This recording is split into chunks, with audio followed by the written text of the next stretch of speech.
নবীর জন্য আমার কি করণীয় আছে, আমরা কি করছি।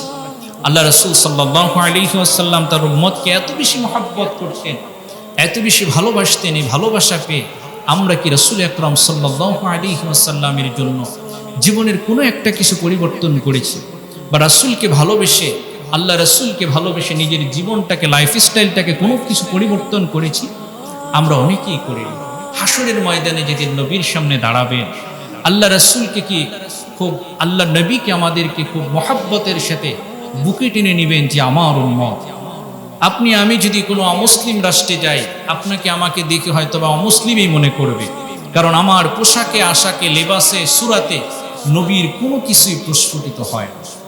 আমি তখনই নিজেকে আদর্শ উম্মত হিসেবে দাবি করতে পারি যখন কোনো কাট্টা কাফের দেখেও যেন বলতে পারে যে না, এই লোকটা নিশ্চয়ই মুসলিম হবে বা উম্মতে মুহাম্মাদি হবে, কারণ নবীর আদর্শ বাহ্যিকভাবে তার ভিতরে দেখা যাচ্ছে।